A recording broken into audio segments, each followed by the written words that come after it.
Mesdames, Messieurs, c'est un grand plaisir de vous accueillir aujourd'hui au nom des administrateurs et de l'équipe de la Fondation Descartes à ce colloque consacré aux questions de désinformation et d'information en temps de conflit. Permettez-moi d'abord de saluer Madame Spinant de la Commission européenne, Monsieur le ministre, amiral, général, et l'ensemble de nos partenaires du ministère des Armées, l'Académie de défense de l'école militaire, l'Acadème, l'Institut des hautes études de la défense nationale, l'IHEDN, l'Institut de recherche stratégique de l'école militaire, l'IRSEM, et le Centre interarmé de concepts, de doctrine et d'expérimentation, le CICDE, qui nous accueille aujourd'hui au sein de du site historique qu'est l'école militaire. Merci également au Centre Géode, géopolitique de la datasphère, de l'Université Paris 8, ainsi que l'Observatoire des manipulations de l'information, coporté par l'Université Panthéon-Assas et la Fondation Descartes. Il est certain qu'ils contribueront à approfondir nos échanges. Alors, la Fondation Descartes est un centre de réflexion et de recherche apartisan, pluridisciplinaire, dédié aux enjeux liés à l'information, à la désinformation et au débat public à l'heure d'Internet, de l'intelligence artificielle et des réseaux sociaux. Nous partageons la conviction qu'en démocratie, une information de qualité est essentielle pour irriguer convenablement le débat public. Il y a 5 ans, nous nous sommes lancés dans le projet de création de cette fondation. Nous souhaitions promouvoir l'exigence d'une information sincère et lutter contre toutes les formes de désinformation et de manipulation de l'information. Nous pensons qu'une information exacte, complète, dénuée d'intention de tromper, est la clé d'une démocratie de confiance, et nous avons eu la chance d'être rejoints par une équipe d'hommes et de femmes partageant nos convictions et prêts à s'engager à nos côtés. Je tiens ici à saluer leur engagement. Et face aux profondes mutations du marché de l'information, nous pensons qu'il est essentiel d'avoir un espace permanent de réflexion et de recherche sur ces enjeux. Alors, après avoir examiné la question de la désinformation dans le domaine de la santé l'année dernière, nous nous tournons désormais vers un enjeu tout aussi crucial, celui de l'information et de la désinformation en temps de conflit. Alors évidemment, disséminer de fausses informations dans le but d'influencer, voire de déstabiliser un compétiteur étatique, aussi bien en temps de guerre qu'en temps de paix, n'est guère nouveau. Ce qui a changé, ce sont les possibilités techniques permettant la diffusion de faux contenus à travers les réseaux sociaux et l'intelligence artificielle, qui bénéficient de l'ouverture de nos sociétés et de leur perméabilité, et qui transforment ainsi nos forces démocratiques en faiblesse par rapport à des États autoritaires. Et l'introduction du numérique marque un basculement irréversible. Les opérateurs de désinformation possèdent aujourd'hui une audience mondiale. La France est particulièrement visée par les opérations d'ingérence informationnelle étrangère. Le cœur de cible de ces opérations est bien évidemment la crédibilité des médias traditionnels et la confiance des citoyens envers leurs institutions et leurs représentants. Parmi elles, par exemple, l'opération Doppelganger, qui a usurpé l'identité de plusieurs organes de presse afin de faire proliférer de faux contenus, et plus récemment l'opération Matrioshka, qui a relayé de fausses informations en appelant sur les réseaux sociaux des médias occidentaux à vérifier leurs informations. Donc ce colloque présente une occasion précieuse d'apprendre à mieux identifier la désinformation en temps de guerre pour élaborer des réponses proportionnées. Il importe donc de faire un point sur la situation et de réfléchir aux moyens de protéger notre démocratie sans pour autant l'abîmer à travers un arsenal répressif qui serait sans proportion par rapport au danger.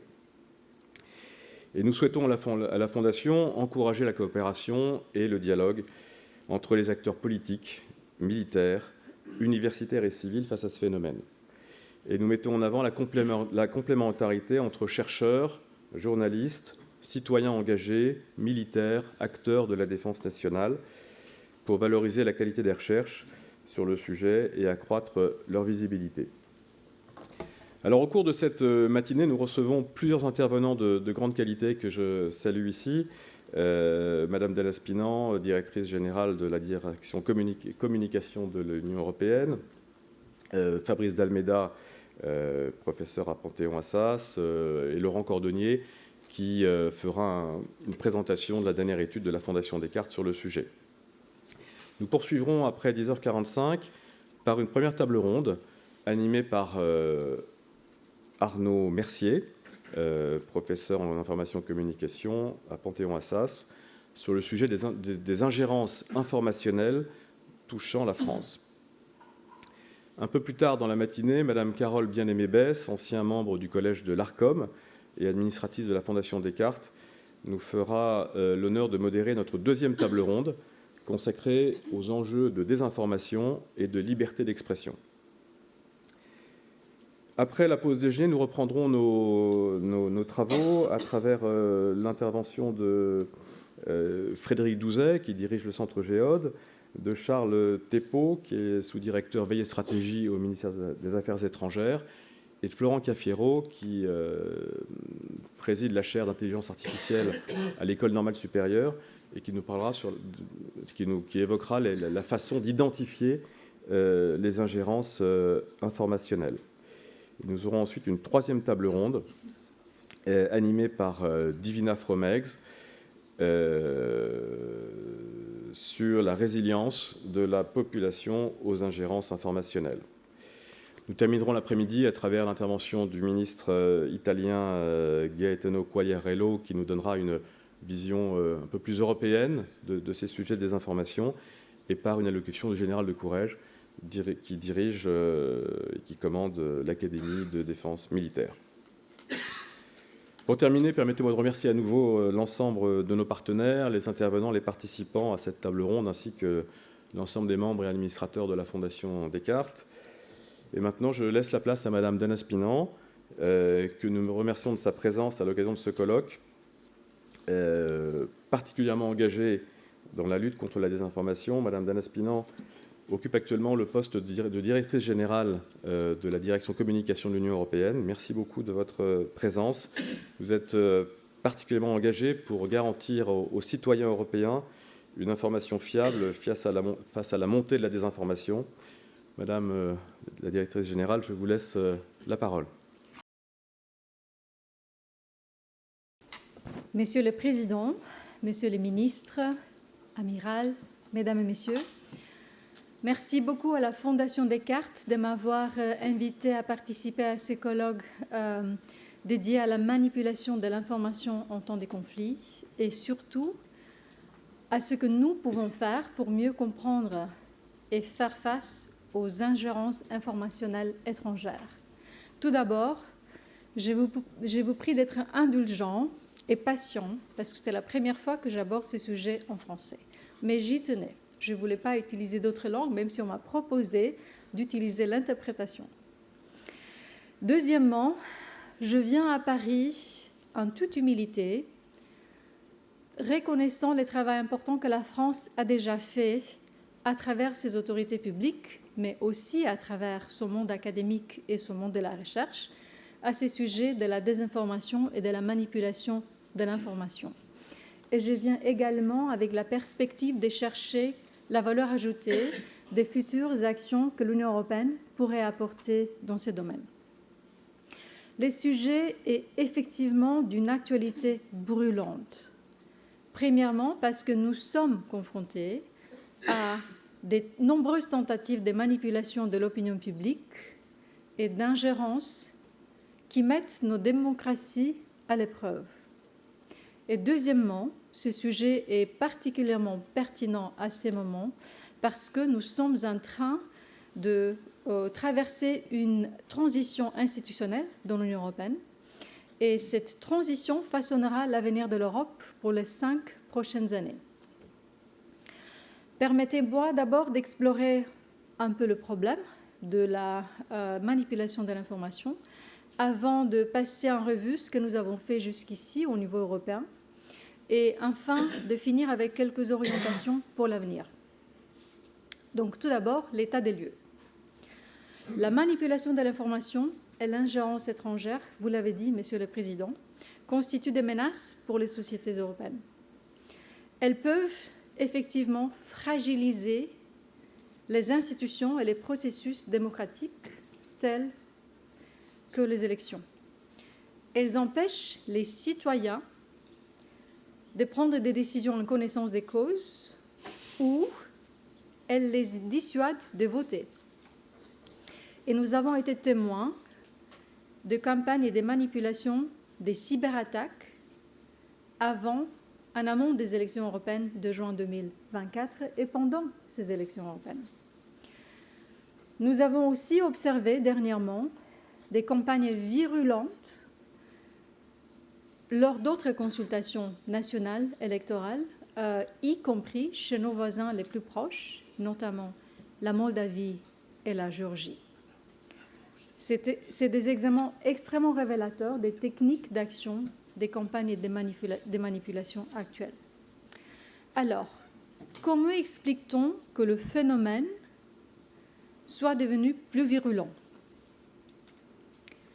D'abord, l'intensification de ce phénomène s'explique en partie par la situation géopolitique de plus en plus tendue à la suite de la crise du Covid, de la guerre lancée par la Russie contre l'Ukraine et aussi du conflit au Proche et Moyen-Orient. Donc la situation géopolitique tendue. Et par ailleurs, elle s'explique par la transformation profonde de l'espace de l'information que nous avons subi au cours des 15 dernières années. Avec la numérisation de notre quotidien, l'information est au bout de nos doigts, à tout moment, à travers nos appareils portables, ce qui est une bonne chose. Mais qui pousse les informations que nous voyons sur nos portables vers nous? Et pourquoi? Les contenus créés par les utilisateurs, par l'intermédiaire des plateformes et poussés par des algorithmes, prennent le pas sur les médias traditionnels. Et l'intelligence artificielle permet aux acteurs hostiles de manipuler des textes, des images et des sons à un niveau sans précédent.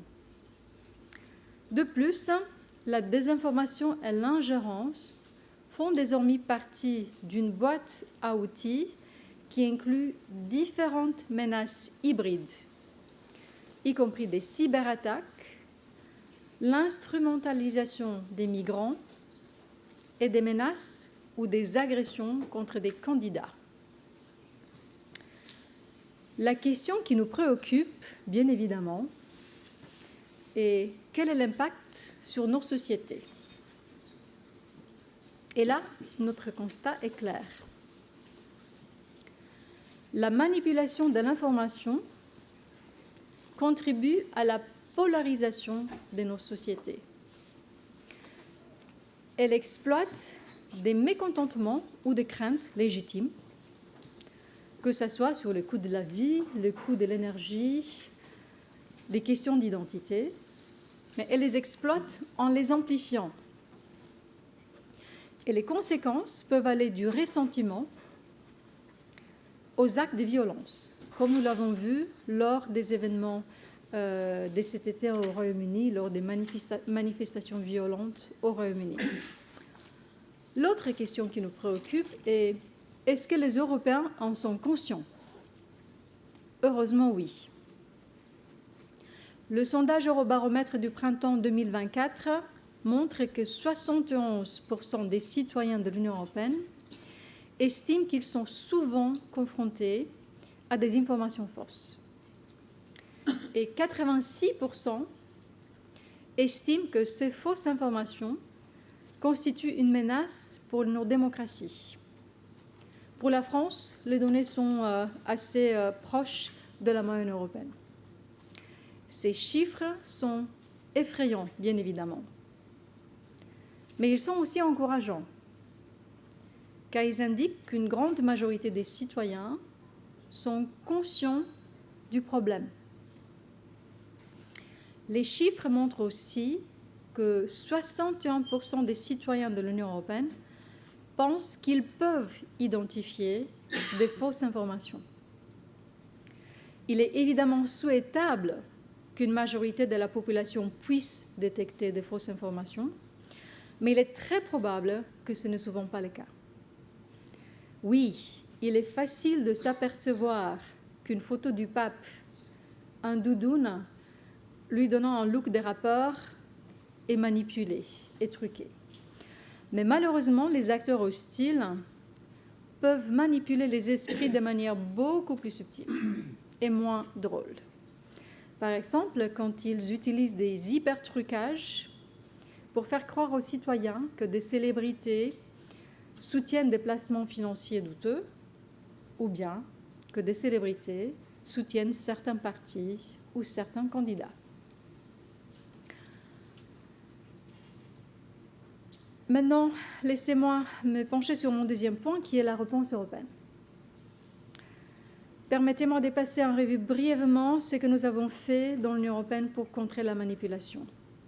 Ce défi, vous l'avez dit, est complexe et nécessite une approche multidimensionnelle au niveau national et au niveau européen. Au cours des dernières années, nous avons pris des mesures pour contrer ces menaces, tout en respectant la liberté d'expression et d'information. Et ça, c'est un point très important. Notre travail s'est concentré essentiellement sur 5 piliers.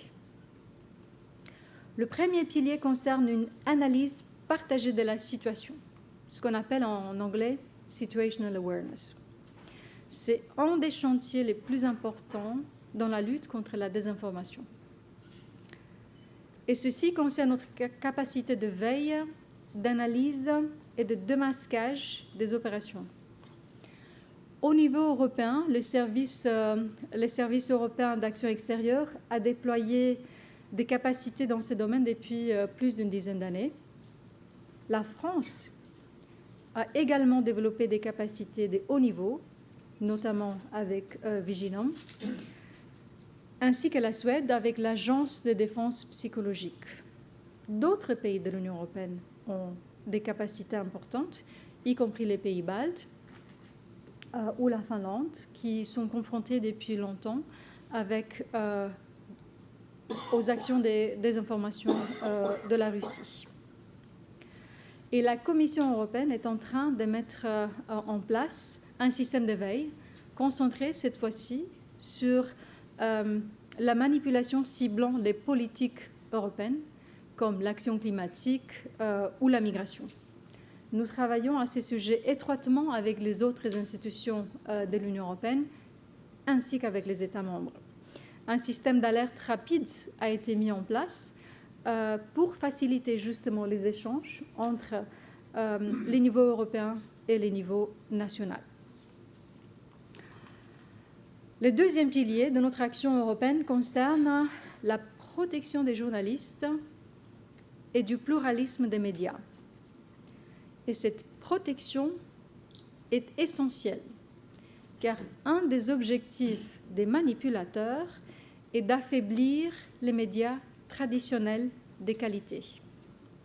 Nous avons donc mis en place la législation visant à protéger les journalistes contre les poursuites judiciaires abusives, la loi européenne sur la liberté des médias et les règles sur la transparence de la publicité politique. Le troisième pilier se concentre sur les plateformes numériques, car nous voulons rendre plus difficile l'utilisation abusive des plateformes en ligne par des acteurs malveillants. Nous avons donc défini au niveau européen ce qui constitue un contenu illégal et des règles pour identifier la publicité politique. Et nous avons exigé des plateformes qu'elles évaluent et qu'elles atténuent les risques liés aux informations en ligne. l'Union européenne joue effectivement un rôle pionnier au niveau mondial en ce qui concerne les droits des citoyens en ligne, avec notamment la loi sur les services numériques, mieux connue sous son acronyme anglais DSA. Et l'entrée en vigueur de cette loi en février 2024 a changé la donne dans le combat contre la manipulation, la désinformation et l'ingérence. Parce que les plateformes en ligne ont désormais la responsabilité de lutter contre les risques de désinformation. Ils ont cette responsabilité de manière explicite et légale. Et depuis lors, la Commission a envoyé plusieurs demandes d'information aux plateformes et a ouvert des procédures formelles contre certaines d'entre elles. Ces mesures, je tiens à le souligner, sont soigneusement proportionnées afin de garantir le respect de la liberté d'expression. Et ça va toujours faire partie de notre réponse européenne, qu'elle soit livrée au niveau de l'Union européenne ou au niveau national. Le troisième pilier de notre action est le renforcement de la résilience sociétale. Cela concerne surtout les soutiens aux organisations d'éducation et médias et aux vérificateurs d'informations, ce qu'on appelle en anglais les fact-checkers. Nous soutenons par exemple l'Observatoire européen des médias numériques, qui a des bureaux régionaux partout dans l'Union européenne. Une autre priorité est de sensibiliser les publics au risque de la manipulation de l'information et de l'ingérence avec des campagnes d'information grand public. Et justement, juste avant les élections européennes, la Commission européenne a mené une campagne conjointe avec les régulateurs nationaux de l'audiovisuel, en France avec nos collègues de l'ARCOM, qui a eu un impact considérable dans l'ensemble de l'Union européenne. Et le cinquième pilier que je vais évoquer aujourd'hui est la coopération, le partenariat avec des partenaires régionaux et mondiaux. Cette coopération est essentielle pour aborder les caractères transfrontaliers et transversal de la menace, du défi. Nous échangeons notamment avec l'OTAN, avec des partenaires du G7 et avec d'autres pays, des pays voisins ou d'autres pays qui ont des expériences pertinentes. Alors, la question que vous allez vous poser tous est: est-ce que ces efforts que nous avons menés au niveau européen, est-ce qu'ils apportent leurs fruits? Nous avons eu un test récemment. Effectivement, les élections européennes ont été un test pour nous. Et bien sûr, des acteurs hostiles, dont la Russie, ont déployé des campagnes de manipulation sur les élections, le processus électoral dans les pays membres, ou bien sur des politiques européennes, comme la migration, l'énergie ou notre soutien à l'Ukraine, pour essayer d'influencer les électeurs.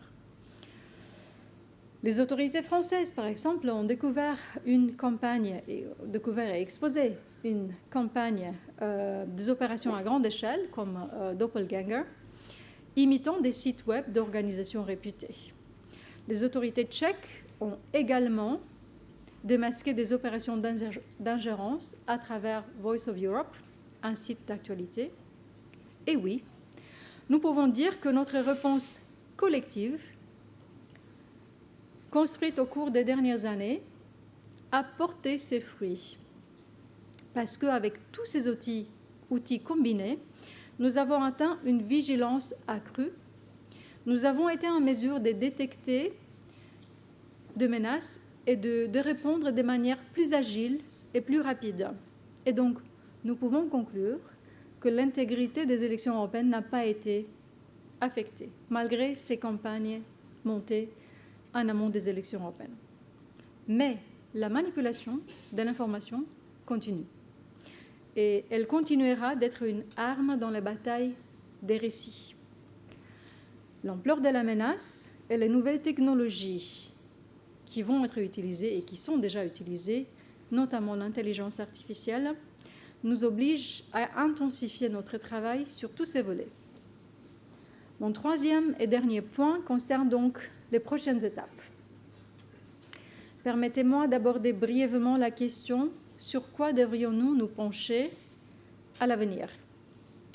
Et vous le savez, nous sommes au stade actuel au début d'un nouveau cycle politique, institutionnel en Europe. Un nouveau collège des commissaires prendra bientôt ses fonctions à la tête de la Commission européenne.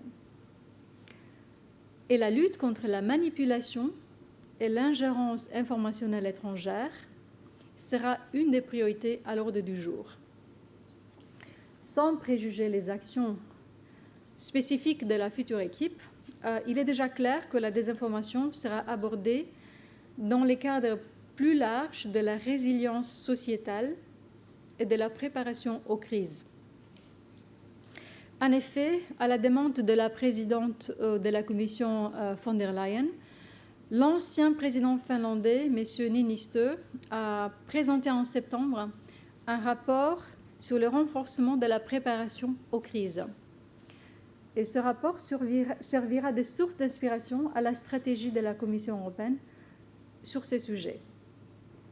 Le rapport évalue les défis complexes auxquels l'Union européenne et les États membres sont confrontés et formule 80 recommandations sur la manière d'améliorer la préparation de l'Europe aux crises.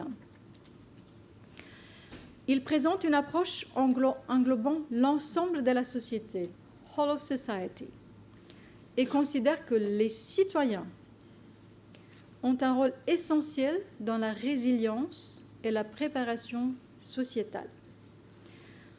Dans ce contexte, le rapport souligne notamment l'importance d'améliorer l'éducation des citoyens aux risques liés à la cybersécurité et à la désinformation.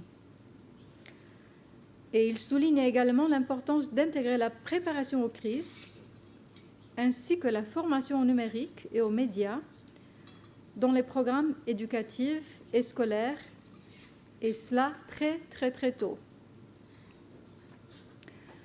Plus généralement, la préparation globale aux crises fait partie des priorités par la présidente von der Leyen pour son deuxième mandat, et les orientations politiques de la présidente prévoient notamment la création d'un bouclier européen de la démocratie. Ce bouclier s'appuiera sur les exemples des Viginum, encore une fois, et de l'Agence suédoise de défense psychologique, ainsi que sur d'autres bons exemples qu'on a construits en Europe jusqu'à présent. Il est trop tôt pour vous exposer en détail ce que le bouclier européen de la démocratie comprendra, et je serai ravie, par ailleurs, de retourner pour continuer la discussion avec vous une fois que les travaux sur le bouclier seront plus avancés. Mais on sait d'ores et déjà qu'un des objectifs du bouclier sera d'améliorer l'analyse partagée au niveau européen à travers une capacité collective renforcée à détecter, analyser et à contrer les menaces de manière proactive. Donc, analyse partagée au niveau européen. Ce sera le premier point. Un deuxième objectif sera de renforcer la résilience et la préparation de la société grâce à une éducation accrue aux médias. Un troisième volet important sera de soutenir la coopération entre vérificateurs de faits, fact-checkers, et la mise en place d'un réseau européen de fact-checkers. Et bien évidemment, un volet essentiel du travail de la Commission sera la mise en œuvre de la législation sur les services numériques. Nous continuerons à renforcer le contrôle de son application, donc de l'application du DSA, afin que les informations manipulées ou trompeuses soient détectées et signalées. Nous veillerons également à ce que les plateformes investissent dans la modération dans toutes les langues, et pas seulement en anglais, et qu'elles respectent leurs obligations vis-à-vis de tous les citoyens européens, dans tous les pays. Nous veillerons aussi à ce que les exigences de transparence prévues par la loi sur l'intelligence artificielle soient mises en œuvre. Donc, je peux conclure que nous avons beaucoup de pain sur la planche. En conclusion, nous sommes confrontés à une menace véritable, multidimensionnelle et en évolution constante. Le défi est trop grand pour être relevé par un seul pays, par une seule politique ou par un seul instrument. La Commission européenne continuera de travailler étroitement avec les États membres dans le cadre d'une approche plus large d'anticipation et de préparation aux crises. Mais la réponse doit venir de la société entière. Il y a un rôle important, certes, pour l'Union européenne, un rôle très important pour les autorités nationales et les États membres, mais aussi pour les médias, pour la société civile, pour le monde académique, pour les instituts de recherche et pour des fondations comme la vôtre. Ensemble, nous protégerons nos démocraties sans jamais faillir à notre engagement de préserver et de promouvoir la liberté d'expression, parce que cela fait ce que nous sommes. Nos pays de l'Europe, dans son ensemble, ne seront protégés véritablement contre la manipulation que lorsque nos citoyens auront eux-mêmes les outils pour résister à la manipulation. Je vous remercie. Bien, je suis Fabrice Dalméda, je suis historien. Vous m'entendez mieux comme ça? Donc, je suis Fabrice Dalméda, je suis historien. On m'a demandé de vous faire une espèce de fresque, de vous plonger dans le passé. Alors, je vais vous demander de faire un petit effort d'imagination aujourd'hui. Vous allez vous reporter quelque part environ 1000 ans avant Jésus-Christ, sur les côtes d'Asie mineure. Vous allez imaginer le fracas des armes qui s'animent au pied du rempart, au pied des remparts, d'une gigantesque cité qui fait la fierté des Grecs d'Asie. Vous êtes à Troie. À Troie, où les Grecs, depuis 10 ans, se battent pour récupérer la belle Hélène, Hélène de Sparte. Un soir, les chefs des Grecs, lassés de ce long combat qui leur a coûté tant d'efforts et qui a fait tant de victimes, se réunissent et essayent de voir comment ils pourraient mettre fin à cette terrible lutte qui semble interminable. Et parmi eux, il y en a un personnage qui s'appelle Ulysse, particulièrement rusé, particulièrement doué. Son surnom, c'est Polymétis, celui qui a plusieurs ruses, plusieurs intelligences. Et donc Ulysse suggère de faire une opération de désinformation sur les Troyens. Il charge un de ses hommes, un certain Sinon, d'une mission bien particulière. Il va devoir convaincre les Troyens que les Grecs sont partis. Et donc le lendemain, Sinon va au pied des remparts, comme s'il avait été frappé, torturé, près du poste des gardes troyens, et il s'approche d'eux, leur demande refuge, leur demande asile, en leur disant que les Grecs l'ont si maltraité qu'il ne veut plus rester avec eux. Et donc, il est admis dans la cité, en principe, pour la nuit. Le lendemain matin, quand les Troyens se réveillent, il n'y a devant la ville de Troie plus aucun Grec. On a l'impression qu'ils sont tous partis. Sinon, interrogé, leur dit « Oui, ils sont partis. Ils sont partis et ils ont laissé ce que vous voyez là, ce gigantesque cheval, qui est un hommage aux dieux pour leur permettre un retour sans difficulté, sans problème, un retour en bonne condition vers leur Grèce natale. » Et donc, les Troyens sont particulièrement joyeux. Ils se disent que ce cheval, s'ils le prennent, sera pour eux à la fois le symbole de la victoire, risque éventuellement de compromettre le retour des Grecs sur la mer, puisque c'était un signe d'augure pour les dieux. Donc, s'il est détourné, peut-être que le malheur les frappera. Et donc, ils décident de tirer le cheval pour le rentrer dans la ville. L'une d'entre eux, pourtant, a un doute. Elle s'appelle Cassandre. Et elle leur prédit les pires catastrophes si le cheval entre dans la ville. Mais les Troyens sont trop fiers, trop heureux, trop joyeux. Le siège a pris fin à 10 ans, vous imaginez? Ils font donc rentrer le cheval dans la ville. Vous connaissez la suite. Ulysse et ses compagnons étaient cachés dans le cheval. Ils vont en sortir à la faveur de la nuit, massacrer les gardes de la porte intérieure, ouvrir les portes de la cité et laisser entrer leurs amis grecs revenus pour envahir Troie et finalement la détruire. Évidemment, pour nous, il y a un codicile, c'est qu'un des Troyens va venir jusqu'en France et créer le royaume de France, puisque c'est ce que nous racontaient les chroniques médiévales. Si j'ai raconté cette petite histoire pour commencer, c'est pour dire que la désinformation, la tromperie, la druperie existent sans doute depuis qu'il existe des batailles entre les hommes, peut-être depuis le néolithique dont nous parlait Jean Guilaine et Zamit dans Le Sentier de la guerre, où les premiers hommes, ceux que nous appelions quand j'étais petit les hommes des cavernes, se battaient déjà. Mais quand un historien se plonge dans cette matière, elle est foisonnante, elle est riche, les ruses de guerre, il se rend compte qu'effectivement, déjà très longtemps avant notre ère, elles existent. Allez, je vais changer de continent et nous amener un peu plus loin en Asie. Les grands maîtres des royaumes combattants, que ce soit Sun Tzu, le maître de la guerre, ou Guigozé, le maître des diplomates, le créateur de l'école de la diplomatie, les deux ont pour principe que, Sun Tzu le dit, toute guerre n'est que du prix. Donc ça veut dire que forcément, on doit intoxiquer l'adversaire, on doit le tromper sur ses propres forces et on doit l'induire en erreur à donner la bataille au mauvais endroit, au mauvais moment, dans les pires conditions.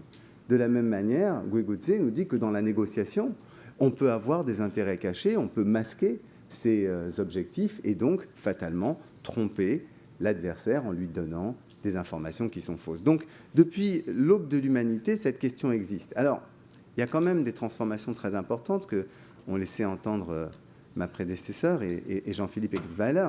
Il y a des moyens techniques qui changent. Donc, ce que je vais essayer de vous proposer, c'est peut-être une sorte de mise en phase de trois grands âges qui correspondent à des techniques, à des moyens, à des outils, mais pas seulement, puisqu'on le sait, en sciences de l'information et de la communication, il y a les moyens et les outils, et bien sûr, il y a les usages, les conceptions et les représentations. Et donc, ces trois grands âges sont des combinaisons, en fait, à la fois de facteurs techniques et de modes d'usage que les êtres humains ont mis en place. Alors, j'en ai distingué trois. Un historien classique, ou en tout cas un historien de l'école des Annales, comme Marc Bloch, dirait sans doute que mon plan est très déséquilibré, puisque la première partie va couvrir plusieurs millénaires. Au fond, il me semble qu'on doit distinguer dans ces trois âges de l'information un premier âge, alors que je vais appeler l'âge des paléotechniques.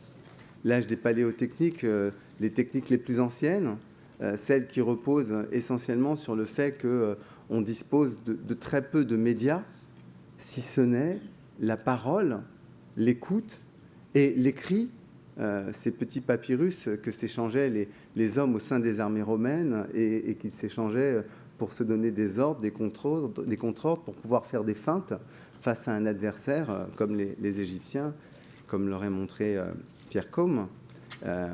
Donc, un premier âge dans lequel, au fond, l'essentiel se joue par la parole. L'essentiel se joue autour du champ de bataille, éventuellement avec des stratégies de propagande qui peuvent être plus ou moins longuement inscrites dans la durée. Je pense par exemple aux grandes logiques de construction urbaine, aux grandes logiques de construction de temples, de statues, de colonnes, qui ont pour objectif de manifester la puissance en même temps que la piété. Donc ça existe. Je pense aux politiques symboliques bêtement monétaires. Vous vous souvenez des frappes de monnaie sur lesquelles reposent aussi les symboles des cités, la chouette pour Athènes. Donc tout ça construit un certain reflet de la puissance, une certaine image de la puissance qui peut être utile pour impressionner des adversaires, pour créer de la richesse. Donc c'est un temps dans lequel on va avoir quelques éléments de cet ordre, et puis, pour l'essentiel, on va jouer avec des outils qui sont des outils essentiellement stratégique. Donc on va construire un plan, imaginer une feinte et la transmettre. Et parfois, ça va revêtir des aspects un peu plus complexes. Il y a un personnage qui est assez original, puisque dans cette histoire-là de l'intoxication qui part des anciens temps jusqu'au, en gros, disons, le début de l'imprimerie, un petit peu plus tard, on va dire, le temps des guerres de religion manifeste déjà un changement de combinaison dans la logique.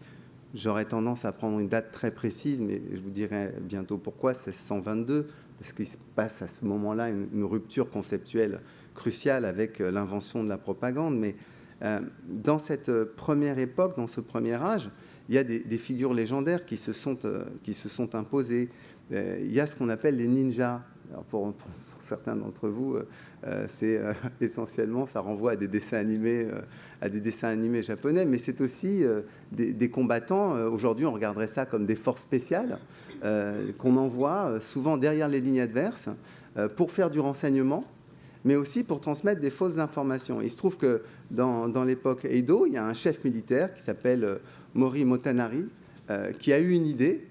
Il s'est dit, tiens, plutôt que d'envoyer un homme intoxiquer les adversaires, ce qui n'est pas toujours très crédible, il y en a qui se faisaient capturer, qui se faisaient exécuter, je vais avoir une autre idée. Et il a décidé d'envoyer un cadavre.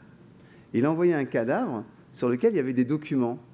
Mais les documents donnaient des fausses indications sur sa stratégie.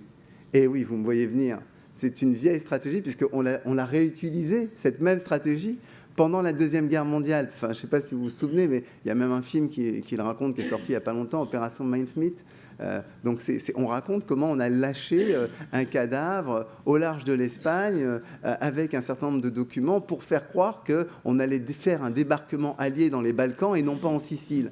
Donc vous voyez que ce type de ruse est très ancien. Et au Japon du début du XVIe siècle, on utilise déjà des méthodes similaires de tromperie. Donc c'est un très long temps dans lequel se sont construites des stratégies de tromperie, des stratégies du prix, des stratégies de désinformation qui ont exercé une influence extrêmement durable et qui nous montrent que dès cette époque, dès cette très très longue période, la question cruciale qui se pose, c'est de savoir qui croire, c'est de savoir quoi croire.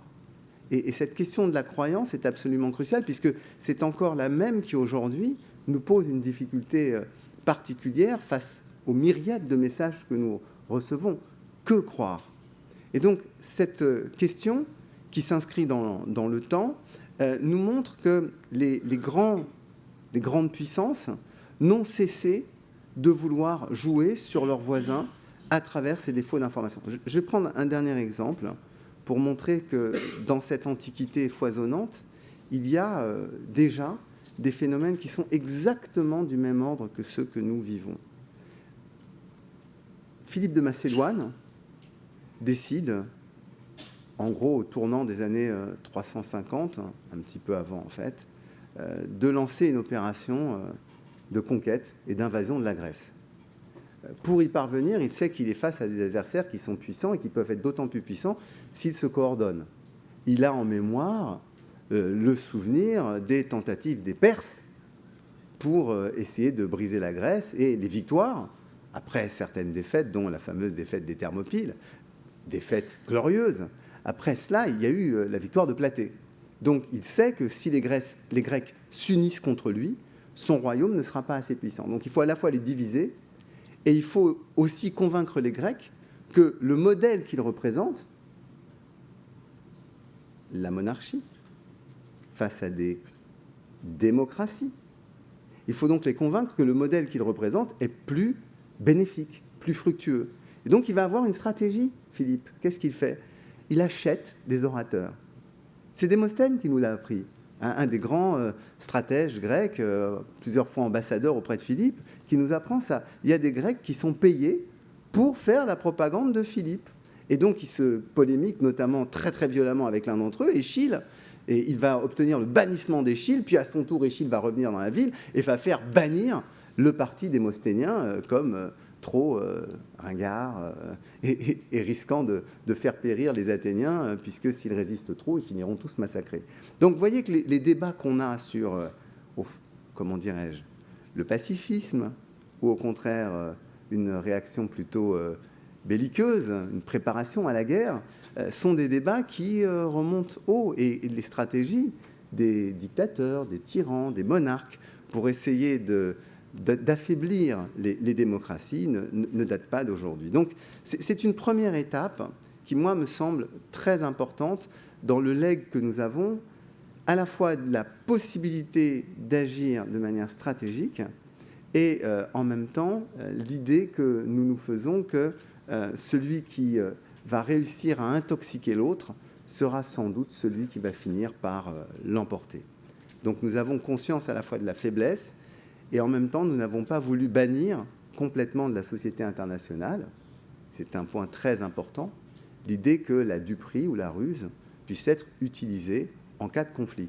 Je dis ça parce que, après, je vais venir enfin à cette deuxième partie, pardonnez-moi, mais il faut avoir en tête l'idée qu'on a quand même essayé de civiliser la guerre. Vous avez tous en tête les conventions de Genève, conventions de Bruxelles, fin du 19e siècle, où on va interdire, par exemple, d'empoisonner les cartouches. Hein, donc on a essayé ça, mais on ne s'est pas dit on va s'interdire la ruse. On s'est dit ça c'est normal, on a le droit de l'employer. On ne s'est pas dit on va bannir la désinformation. Dans la société internationale, ce n'est pas banni. Donc c'est une technique, on peut en discuter, mais c'est une technique sans doute non conventionnelle de guerre, mais c'est une technique.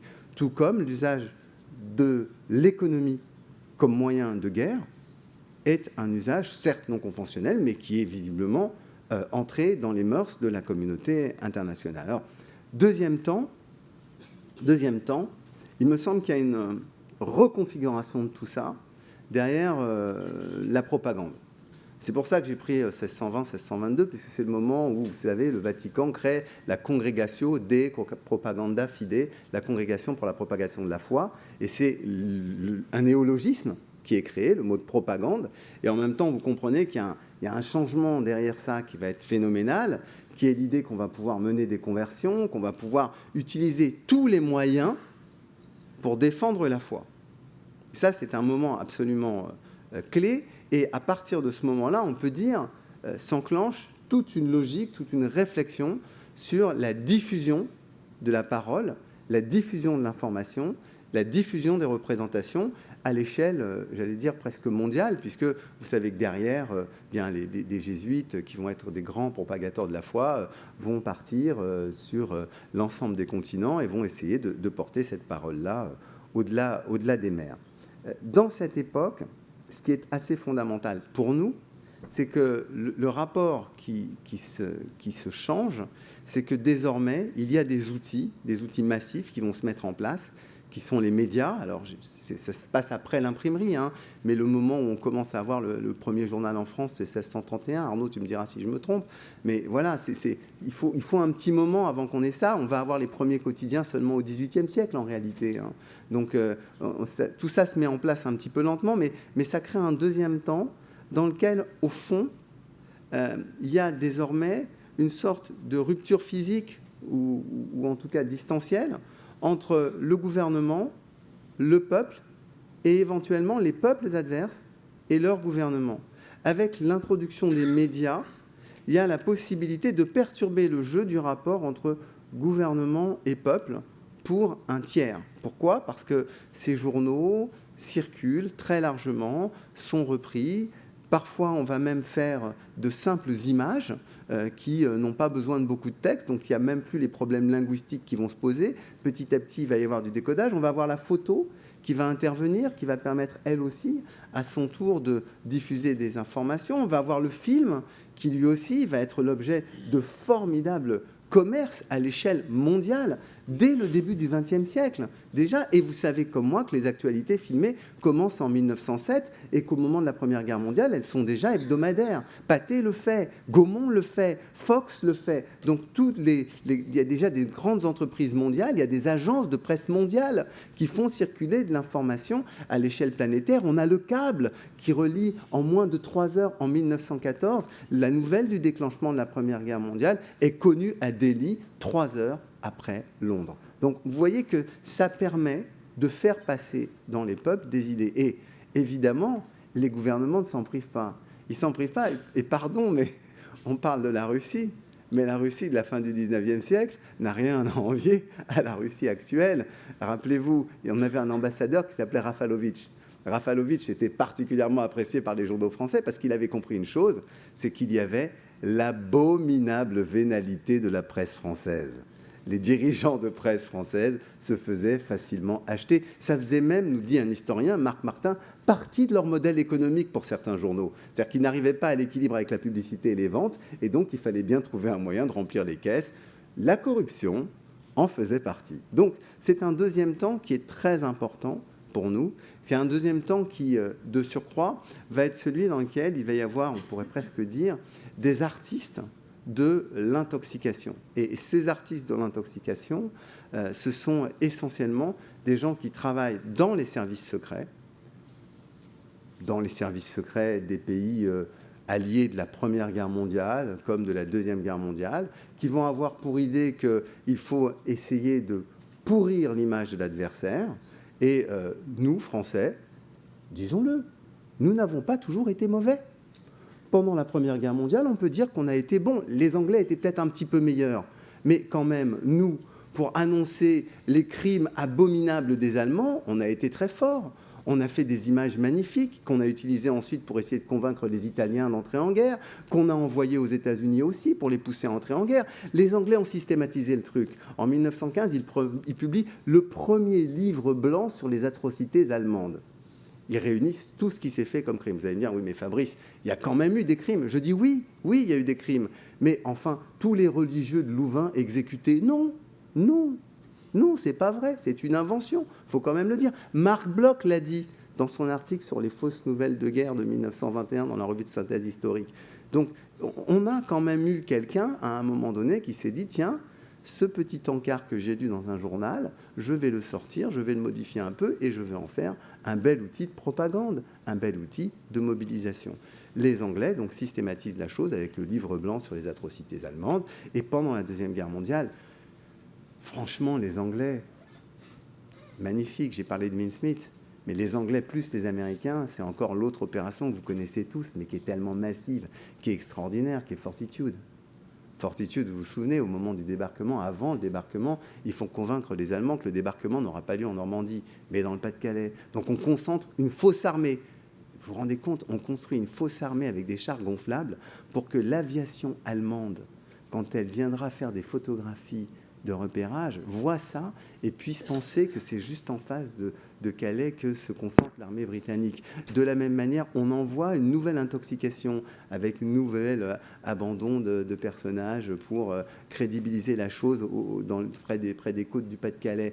On fait circuler par les espions, par les agents secrets, des fausses informations qui remontent jusqu'à Berlin. Évidemment, à cette époque, le monde ne le sait pas, mais il possède la capacité de décoder Enigma. Et donc, il possède la capacité de savoir ce que pensent les Allemands. Donc, c'est extraordinaire, mais c'est une opération d'intoxication qui se solde par une grande réussite, qui est le débarquement, quand même. Faut le souligner. Donc, ce système-là, il va continuer. Je l'ai pris de manière positive, histoire de montrer que nous aussi, nous ne sommes pas naïfs. Nous aussi, nous savons faire quand il faut faire. Et puis, il y a un troisième temps, je vais vite, mais je passe sur toutes les tentatives d'intoxication de l'Union soviétique, avec ce mot quand même que je veux souligner, désinformation. Désinformation, c'est une invention du NKVD. C'est eux qui l'ont utilisé le premier. C'est extraordinaire quand on pense à ce terme. Et ils l'ont utilisé le premier pour parler des Américains et dire que les Américains, en fait, pratiquaient la désinformation au profit du capitalisme. Donc vous voyez que ce mot de désinformation que nous utilisons a lui-même une épaisseur et une saveur qui est encore toute particulière.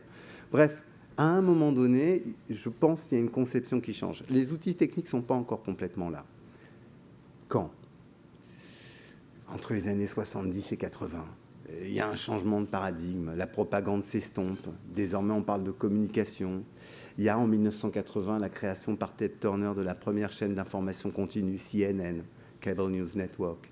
Il y a à ce moment-là aussi les transformations des premiers passages autour de l'Est et de l'Ouest avec des concerts échangés, ces cassettes qui circulent sous le manteau, qui sont vendues clandestinement et qui donnent à l'Est un peu de musique de l'Ouest, etc. Bref, on sent bien que il y a eu le Kitchen Debate en 1959, il y a eu les premiers échanges comme ça, mais que ça s'est amplifié et qu'il y a une conception qui change. C'est que désormais, on pense qu'on peut s'adresser directement aux individus. C'est plus au peuple, c'est plus à des masses, c'est à des individus. Et cette stratégie, elle est évidemment très amplifiée à partir du moment où on va se retrouver avec des modes d'échange. Il va y avoir le courrier électronique, et puis il va y avoir Internet, et donc on va avoir ensuite les réseaux sociaux. Donc on rentre dans cette ère qui nous a été décrite et sur laquelle nous réfléchissons, et nous voyons bien que nous sommes entrés dans un autre âge où on peut avoir un adressage tout à fait particulier, tout à fait singulier sur une personne. On peut essayer de la retourner. Or, vous le savez, nous sommes dans des démocraties et chaque vote compte. Et donc, ces opérations qui peuvent être massives peuvent avoir des effets. Alors, après ces trois âges-là, il me semble quand même qu'il faut essayer de se dire comment les temps de rapport au conflit peuvent exercer une pression particulière. Je le dis d'autant plus que l'exposé précédent a insisté sur le fait que chaque Européen est au fond un enjeu, sur le fait que nous devons essayer de garder nos libertés publiques. Or, quand l'historien se penche sur le passé et qu'il essaie de distinguer, au fond, trois temps, le temps de guerre, proprement dit, le temps de paix, assez visiblement défini, et puis ce temps dans lequel nous sommes, je crois, qui est le temps de l'hybridité, de l'hybridation, le temps de la dégradation, le temps de la guerre froide. On peut chercher beaucoup de réflexions, beaucoup de terminologies différentes, mais ces moments où nous ne sommes pas en conflit chaud, brûlant, pas en haute intensité, pas non plus vraiment en basse intensité, mais où on sent que se recomposent quand même les échanges, eh bien, ces trois temps nous montrent des choses différentes. Dans le temps de guerre, je suis désolé, mais quand on est en temps de guerre, d'expérience en France, dans la démocratie que nous sommes, les libertés publiques sont très largement suspendues. On met en place l'état de siège. L'état de siège suppose le contrôle de l'information. Un contrôle très strict. On l'a vécu pendant la Première, pendant la Deuxième Guerre mondiale. On l'a même vécu partiellement pendant la guerre d'Algérie. Pendant le temps de guerre même, il y a souvent des tribunaux spéciaux. Nous avions une cour de justice tout à fait singulière qui a été abolie par Mitterrand, puis ensuite qui a vu des formes de recomposition un peu différentes, mais tout de même des parquets spécialisés, des magistrats spécialisés autour du terrorisme. Donc le temps de guerre, au fond, n'est pas celui que je trouve le plus inquiétant en matière de désinformation, paradoxalement. En fait, il y a un manque d'information. Il y a un manque d'information. C'est ce qui explique que pendant la Première Guerre mondiale, les rumeurs prennent tant, qu'il y a un mal-être par rapport justement à ce qui se passe. Il n'y a pas assez d'informations sur ce qui se passe. Mais la désinformation est peu moins efficace. Pendant la Deuxième Guerre mondiale, les Allemands ont essayé de faire de la désinformation en France, en nous disant qu'on devait haïr les Anglais. Ça a à peine un petit peu accroché en 1943, mais pas très longtemps, cette propagande des Allemands et de Vichy sur les Français victimes de bombardements. Ça a été très, très éphémère et très faible. Donc, ce n'est pas le temps où ça me paraît le temps de paix pure. Le temps de paix pure, au fond, alors, on en est sorti un peu, moi, je crois, là. Hein, mais le temps de paix vrai, celui que nous avons vécu entre, en gros, 1991 et... Quand 2001, me diront certains, 2007, me diront d'autres, avec Poutine, d'autres me diront 2015, mais bon, quelque part par là. Hein, mais on a eu, en gros, 10 ans de paix, vraiment, hein, entre 89, 90 et puis 2001, à peu près, quoi, au moins ça. Dans ce temps de paix-là, au fond, la désinformation, elle était libre, mais elle reposait sur le principe que nous avons, nous, libéraux, c'est que nous considérons qu'il y a de la désinformation, mais il y a de l'information. Et donc, au fond, ça permet de contrecarrer et de bloquer les éléments qui circulent. Et au fond, l'enjeu est plus faible, les enjeux sont plus faibles, donc d'une certaine manière, le risque est moins élevé. Et puis vient le dernier temps, le temps de guerre froide. Moi, c'est comme ça que je le vois. J'ai l'impression qu'il y a des grandes coalitions internationales qui se mettent en place. D'un côté, peut-être un monde occidental, de l'autre côté, même si le mot est détesté au ministère des Affaires étrangères, on va appeler ça un Sud global. Alors vous allez me dire, oui, mais est-ce que la Chine, c'est vraiment du Sud? Est-ce que la Russie, c'est vraiment du Sud? Non, c'est pas du Sud, c'est de l'Est, je comprends. Mais en gros, vous voyez ce que je veux dire. Iran, États-Unis, Chine, vous voyez comment ça se recompose quand même. Et puis vous voyez un petit peu le jeu des opérations et des alliances. Donc voilà, bon, je ne vais pas plus loin, mais il me semble qu'on est dans ce temps-là. On est dans un temps de guerre froide et on en a vécu. Et c'est dans ce temps de guerre froide, au fond, que les stratégies de désinformation me paraissent le plus efficaces. Parce que dans ce temps de guerre froide, il peut y avoir des besoins de casser l'opinion pour des objectifs bien précis. Casser l'opinion française, par exemple, sur son rapport à la colonisation, et donc sur son rapport aux anciens pays colonisés, et donc sur la possibilité éventuelle pour une puissance de s'implanter en Afrique sur le territoire naguère géré par la France. Donc vous voyez très bien comment ça peut jouer, comment ça peut fonctionner, et je pense que dans ce temps-là, effectivement, notre difficulté est de concilier à la fois contrôle, liberté et ouverture. Alors, évidemment, on se dit, et j'arrive au terme de mon exposé, évidemment, on se dit quel type de mesures on peut prendre aujourd'hui. Ce n'est pas l'historien qui va répondre. L'historien, il est là juste pour vous dire que quand il y a eu des situations similaires dans les cités grecques, à chaque fois, ce qui s'est passé, c'était des mesures de bannissement. Donc, je ne vais pas dire qu'il faut mettre tout le monde à la porte. C'est pas comme historien libéral en plus, je ne vais pas dire ça. Mais en tout cas, ce que ça nous montre, c'est que la liberté de circulation de l'information, qui est précieuse, peut par moments être pour nous un handicap. Et donc nécessite une réflexion, une attention particulière. Qui croire?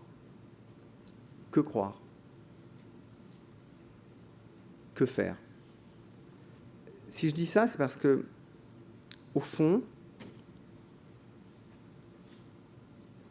j'ai une idée là qui me taraude. Le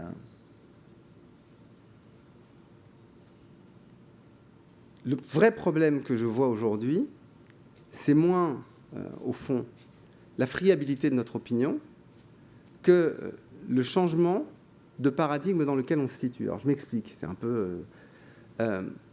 on était dans un monde où, malgré tout, on reposait sur la vérité.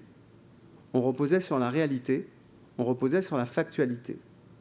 Et ce qui me semble, c'est que notre friabilité particulière aujourd'hui vient du fait qu'au fond, depuis une dizaine d'années, et même plus longtemps dans les sciences humaines et sociales, nous avons le sentiment que la réalité est relative. On nous l'a enseigné. On nous l'a enseigné. On nous a enseigné que la réalité était construite, un construit social. On nous l'a enseigné qu'elle était fragile et qu'elle était relative. Ensuite, on nous a dit que la vérité n'est plus une valeur, qu'on était rentré en régime de post-vérité, et que donc il était naturel qu'il y ait des confrontations de discours qui n'aient aucun rapport à la vérité. Et donc, pour moi, l'essentiel aujourd'hui, si on veut sauver quelque chose et qu'on puisse garder en quelque sorte un moyen de décider de qui croire, quoi croire, comment croire, eh bien, on ne peut pas renoncer à la vérité. Et on doit fatalement, et c'est pour ça que des colloques comme celui-là, je crois que sont importants pour nous aider à réfléchir là-dessus, on doit fatalement défendre cette bonne vieille vérité qui nous permet de savoir si on est dans le juste ou si on est dans le faux. Et si on est dans le faux, c'est-à-dire si on est trompé. Et je crois que ce n'est pas un discours complotiste paranoïaque, mais je crois que l'ancrage dans la vérité et l'ancrage dans la réalité sont absolument clés. Je vous remercie.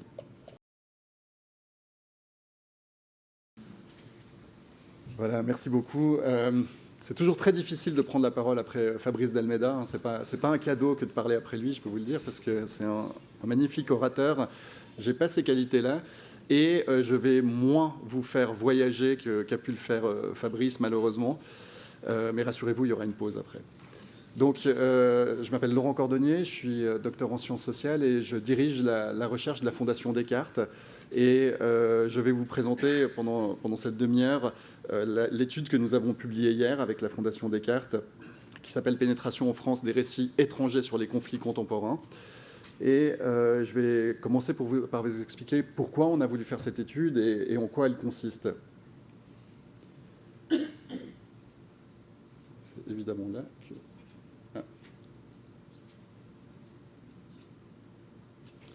Donc, je ne vous apprendrai rien en vous rappelant que les protagonistes d'un conflit international cherchent toujours à imposer au reste du monde leur récit des événements et à disqualifier celui de l'adversaire, dans le but, et on le sait, Fabrice nous l'a rappelé également, de légitimer leur implication, leurs actions et leur prise de position dans le conflit.